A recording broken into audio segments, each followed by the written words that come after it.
எவ்வளோ புலியோட புலியா உனக்கு தெரியுதுடா மான் மான் அங்க தெரியுது இவ்வளவு போகுது இருக்க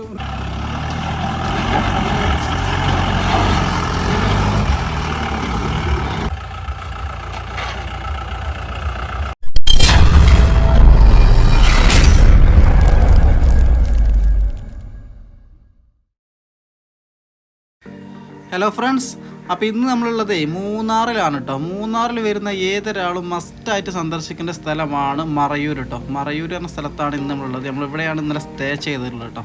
അപ്പോൾ ഇവിടെ റൂമിനൊന്നും വലിയൊരു കോസ്റ്റ് ഒന്നും വരുന്നില്ല കേട്ടോ. ഫാമിലി റൂമൊക്കെ ആണെങ്കിൽ ഏകദേശം ഒരു 1000 രൂപ ആ റേഞ്ചിലാണ്. അതുപോലെ AC ആണെങ്കിൽ ഏകദേശം ഒരു 1000 റേഞ്ചിലൊക്കെ വരുന്നുണ്ട്. അപ്പോൾ നമുക്ക് പോകാനുള്ള ജീപ്പ് റെഡി ആട്ടോ. ഇവിടെ മെയിനായിട്ട് നമ്മൾ ട്രെക്കിംഗ് ആണ് ചെയ്യുന്നത്. വലിയ വലിയ മലകളും മുകളിലോട്ടൊക്കെ നമ്മൾ പോകുന്നത്, വനത്തിൻ്റെ ഉള്ളിലൂടെയൊക്കെ ആയിരിക്കും പോകുന്നത് കേട്ടോ. അപ്പോൾ നമുക്ക് അവിടുത്തെ കാഴ്ചകളൊക്കെ ഒന്ന് കണ്ടാലോ. ഈ ട്രെക്കിങ്ങിന് ഏകദേശം നമുക്ക് 3000 രൂപയാണ് കോസ്റ്റ് വരുന്നത് കേട്ടോ. ഏകദേശം 8 പേർക്ക് പോകാമെന്നാണ് അവർ പറയുന്നത്. ഞങ്ങൾ 2 ഫാമിലി ഉള്ളൂ, 4 പേരെ പോകുന്നുള്ളൂ. അവർ പറയുന്നത് ഏകദേശം ഒരു 6 സ്ഥലങ്ങൾ അവർ കാണിച്ചു തരുന്നതാണ്. ഒരു 60% ഓഫ് റോഡ് വഴിയാണ് നമ്മൾ പോകുന്നതാണ് പറഞ്ഞിട്ടുള്ളത് കേട്ടോ. അപ്പോൾ നമ്മൾ ഈ കാണുന്നതൊക്കെ ചന്ദനമരത്തിൻ്റെ ഉള്ളിലൂടെയാണ് നമ്മളിപ്പോൾ പോയിക്കൊണ്ടിരിക്കുന്നത് കേട്ടോ. ഇന്നലെ രാത്രി സ്റ്റേ ചെയ്ത ഫ്ലാറ്റിൻ്റെ നൗഷാദ് ബായി ആണ് നമുക്ക് ഈ ജീപ്പ് അറേഞ്ച് ചെയ്ത് തന്നിട്ടുള്ളത് കേട്ടോ. ഏകദേശം 1980 ഈ ചന്ദനമരങ്ങൾ ഇവിടെ നട്ടുപിടിപ്പിച്ചെന്നാണ് ഈ ഡ്രൈവർ പറയുന്നത്. ഏകദേശം ഒരു 4 കിലോമീറ്റർ ദൂരത്തിലാണ് ഈ ചന്ദനമരങ്ങൾ പരന്ന് കിടക്കുന്നതെന്നാണ് ഡ്രൈവർ പറഞ്ഞിട്ടുള്ളത് കേട്ടോ.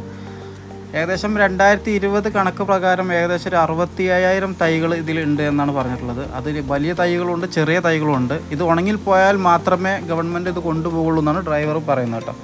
വലിയ വലിയ തടികളാണ്, ചെറിയ നമ്മുടെ നാട്ടിൽ കാണുന്ന ചെറിയ ഇതല്ല. ഇത് 2 പേർക്ക് പോലും പിടിച്ചാൽ ഒതുങ്ങാത്ത അത്രയും വലുപ്പമുള്ള ഒരു ചന്ദനത്തടി കേട്ടോ ഈ കാണുന്നത്.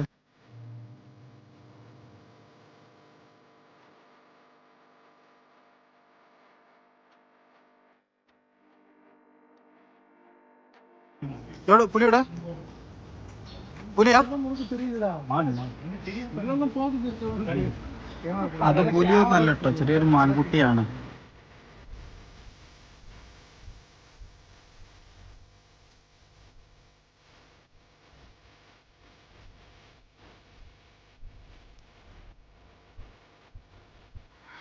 അങ്ങനെ നമ്മൾ ചന്ദനമരങ്ങളൊക്കെ കണ്ടു. ഇനി നമ്മൾ പോകുന്നത് 2ാമത്തെ പ്ലേസായ തേൻപാറയിലോട്ടാണ് കേട്ടോ.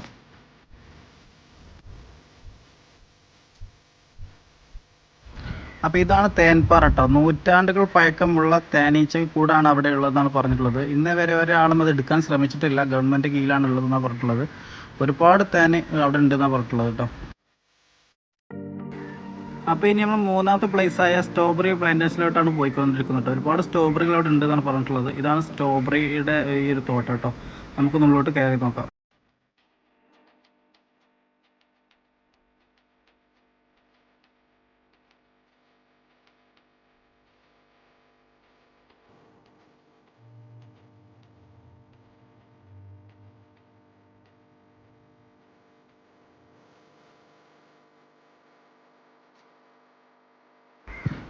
ഈ കാണുന്നതെല്ലാം കേവേജിൻ്റെ കൃഷിയാണെന്നാണ് അവർ പറഞ്ഞിട്ടുള്ളത്.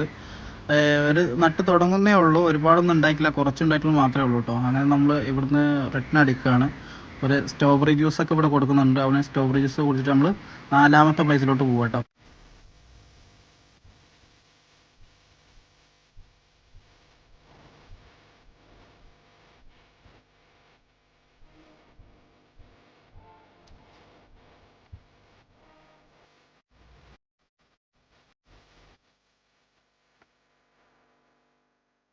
അങ്ങനെ 4ാമത്തെ പ്ലേസായ വ്യൂ പോയിന്റ് ആട്ടോ. നല്ല വൈബാണ്, നല്ല കാറ്റ്, തണുത്ത കാറ്റെടുത്ത ഒരു ഏരിയയാണ്. നല്ല വൈബുള്ള ഒരു ഏരിയയാണ്. നല്ല വ്യൂ പോയിന്റ് ആണ് ഈ കാണിക്കുന്നത് കേട്ടോ.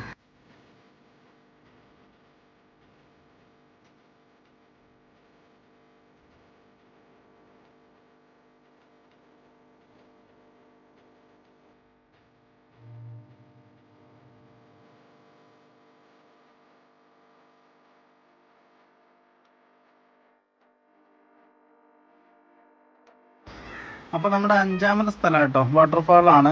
വെള്ളം കുറച്ച് കുറവാണ്, എങ്കിലും നല്ല തണുപ്പുള്ള വെള്ളം കേട്ടോ. ഇവിടെ ഒരുപാട് സന്ദർശകരുണ്ട്.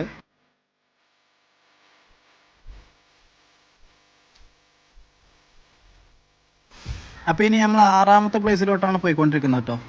നമ്മുടെ ശർക്കര ഉണ്ടാക്കുന്ന ഫാക്ടറിയിലോട്ടാണ് പോയിക്കൊണ്ടിരിക്കുന്നത്.